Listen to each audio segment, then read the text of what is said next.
There's a moment every commander understands. It's late. The room is quiet. A decision lands on your desk that will change lives you'll never see. Soldiers deployed, families waiting, markets shaking. Right now, that moment may be unfolding in Washington, because while most Americans were going to work, arguing about grocery prices, or watching the game, the United States quietly assembled the largest military presence in the Middle East since the 2003 invasion of Iraq. Two aircraft carrier strike groups, the USS Abraham Lincoln operating in the Arabian Sea, the USS Gerald R. Ford moving in from the Mediterranean, fighter squadrons stacking across regional bases, Patriot missile batteries deployed at Al Udeid Air Base. This isn't symbolic. This is a war posture. President Donald Trump has reportedly given Iran a final 10 to 15-day window to reach a nuclear agreement, warning that if they fail, really bad things will happen. That's not diplomatic language.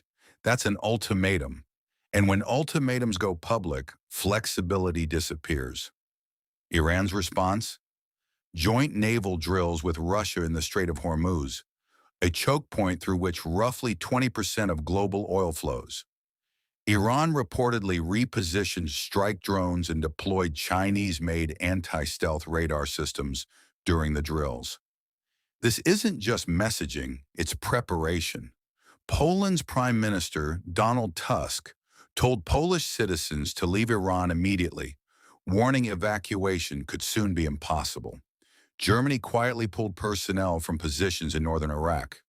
When allies begin repositioning their people, that tells you more than any press conference. To understand this moment, we have to rewind. In 2015, the Obama administration negotiated the Joint Comprehensive Plan of Action, the JCPOA. It wasn't perfect, but it froze Iran's enrichment levels, imposed inspections by the International Atomic Energy Agency, and bought time.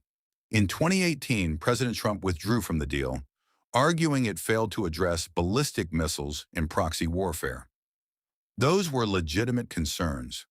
But when you remove a framework without a replacement ready, you create a vacuum.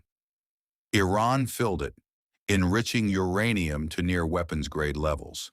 Fast forward to 2025. After Israeli strikes on Iranian nuclear sites, the United States bombed facilities at Fordo, Natanz, and Isfahan. Since then, IAEA inspectors have had severely limited or no access. When we are now operating with reduced visibility, that's dangerous. Here's where this becomes bigger than geopolitics. The U.S. Constitution gives Congress, not the President, the power to declare war. The 2001 AUMF targeted Al-Qaeda. The 2002 AUMF targeted Saddam Hussein's Iraq.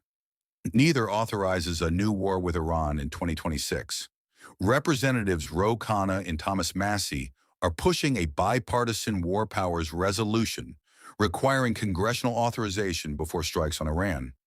If America goes to war, it shouldn't be through a countdown clock on cable news. It should be through constitutional debate. Zoom out. This isn't just about Tehran. China is Iran's largest oil customer. Chinese military tech is appearing inside Iran. Russia is conducting naval exercises with Tehran in the same waters U.S. carriers are entering. For Moscow, a U.S. An entanglement in the Middle East means fewer resources focused on Europe and Ukraine. For Beijing, instability weakens American leverage in Asia. This isn't a regional standoff. It's a great power intersection. If conflict erupts in the Strait of Hormuz, oil could spike 30 to 40% in days. Gas prices in Ohio, Oklahoma, Texas, everywhere would feel it immediately. Wars in the Gulf don't stay in the Gulf. They hit the global economy overnight. Let's break this down strategically. Tehran agrees to dilute enriched uranium, accept inspections, and freeze enrichment levels. Possible, but politically difficult for Supreme Leader Ali Khamenei after public defiance. Targeted attacks on remaining nuclear infrastructure. But limited is dangerous. Iran retaliates against U.S. bases. Hezbollah activates. Houthis escalate. Oil spikes. And remember, you cannot bomb knowledge out of existence. Rhetoric cools. Back-channel talks continue. This may be the most likely short-term path if both sides find a face-saving off-ramp. Largest U.S. regional conflict since Iraq. No clear exit strategy. Massive cost. Years of instability. This is the worst-case scenario. The question isn't whether America has the power to strike Iran. It does. The question is whether force achieves the objective, preventing a nuclear Iran, or accelerates the very outcome it seeks to stop. History shows something important. Public ultimatums corner adversaries. Quiet coalitions create leverage. From the Cold War to nuclear crises past, sustainable outcomes came from strategic patience, not countdown clocks. The next 2 weeks could shape the next decade. Carrier strike groups are in motion. Allies are repositioning. Iran is hardening. Russia and China are watching. This is bigger than a headline. It's a test of American strategy, constitutional balance, and global leadership. The question isn't whether we're strong enough to fight. The question is whether we're wise enough to avoid needing to. If you want clear, strategic military breakdowns without the noise, subscribe. Because in moments like this, understanding the map matters.